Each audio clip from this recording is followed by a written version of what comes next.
Hello friends, good morning. Welcome to our channel. तो आज बात करते हैं जितिया व्रत कथा के बारे में और उसके महत्व के बारे में, विधि के बारे में।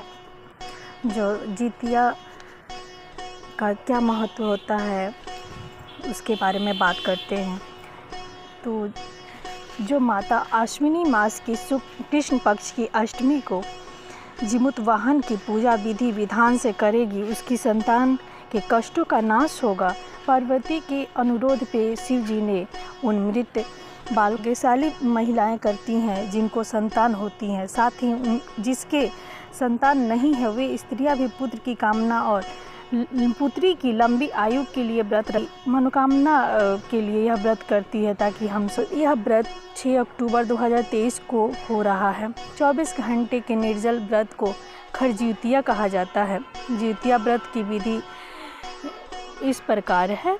इस दिन चक्की के पिसे हुए गेहूं के आटे में गुड़ मिलाकर शुद्ध घी के पकवान बनाया जाता है। पुत्र के नाम का एक बंधन माताएं अपने गले में धारण करती है, जिसको हम लोग जितिया कहते हैं।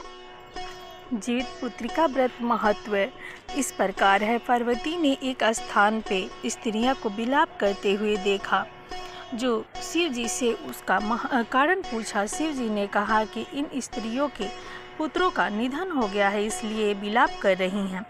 पार्वती माता बहुत दुखी हो गईं और उन्होंने कहा कि हे नाथ, एक माता के लिए इससे अधिक दर्दनाक और हृदय विदारक बात क्या हो सकती है कि उसके सामने उसका पुत्र मर जाए।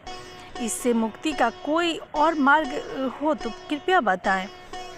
शिव जी ने कहा, हे देवी, जो विधाता द्वारा रचित है उसमें हेर फेर नहीं हो सकता, किंतु जीवित वाहन की पूजा से माताएं अपनी संतान पर आए प्राणघाती संकटों को भी टाल सकती हैं। जो माता आश्विनी मास की कृष्ण पक्ष की अष्टमी को जीवित वाहन की पूजा विधि विधान से करती हैं, उसकी संतान के सारे कष्ट संकट नाश हो जाता है।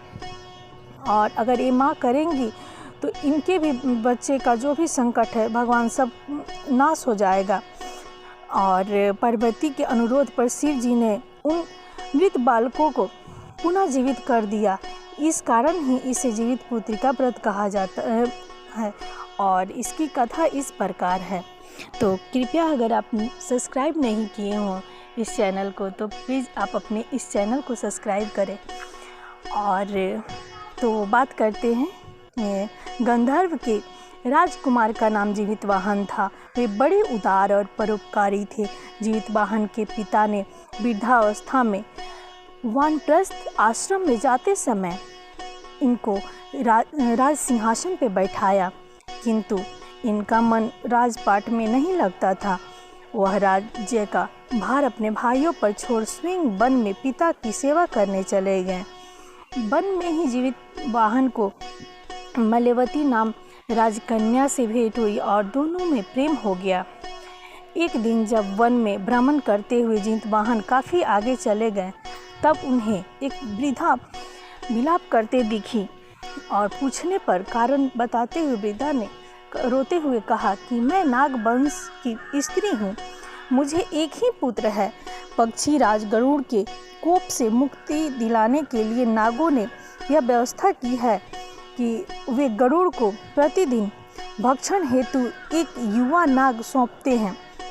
आज मेरे पुत्र शंखचूड़ की बलि का दिन है। आज मेरे पुत्र के जीवन पर संकट है और थोड़ी देर बाद ही मैं पुत्र विहीन हो जाऊंगी।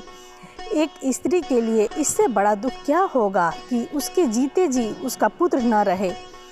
जीवित वाहन को यह सुन बड़ा ही दुख हुआ।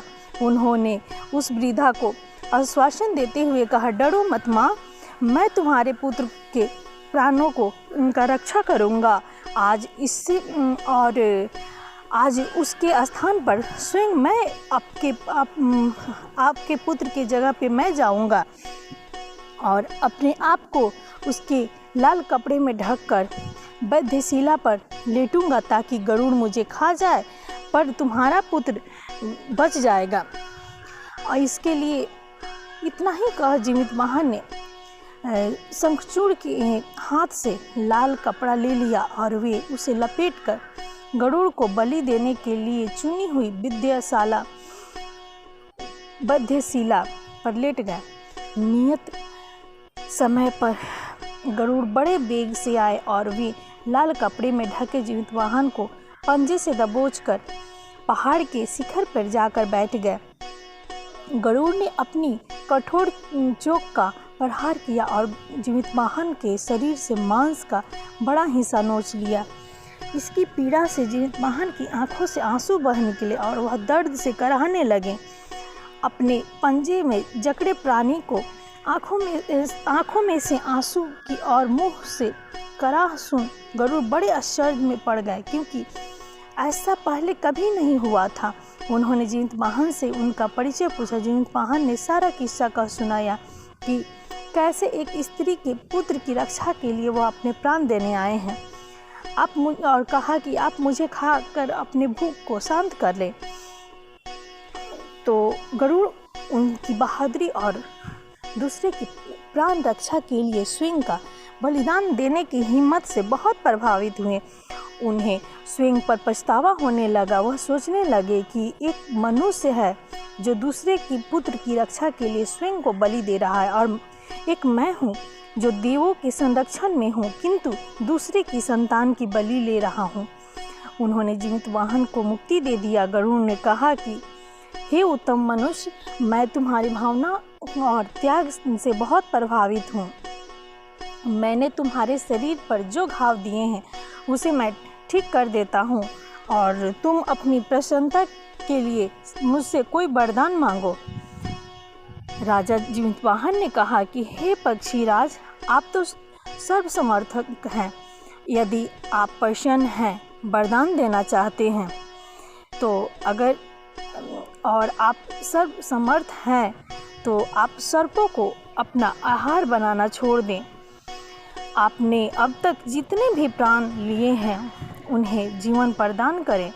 गरुड़ ने सबको जीवन दान दे दिया और नागों की बलि न लेने का वरदान भी दिया। इस प्रकार जीवित वाहन के साहस से नाग जाति की रक्षा हुई। गरुड़ ने कहा कि तुम्हारी जैसी इच्छा वैसा ही होगा। हे राजा, जो स्त्री तुम्हारे इस बलिदान की कथा सुनेगी और विधि पूर्वक व्रत का पालन करेगी, उसकी संतान मृत्यु के मुंह से भी निकल जाएगी। तब से ही पुत्र की रक्षा हेतु जीवित वाहन की पूजा की प्रथा शुरू हो गई। यह कथा कैलाश पर्वत पर भगवान शंकर ने माता पार्वती को सुनाया था और जीवित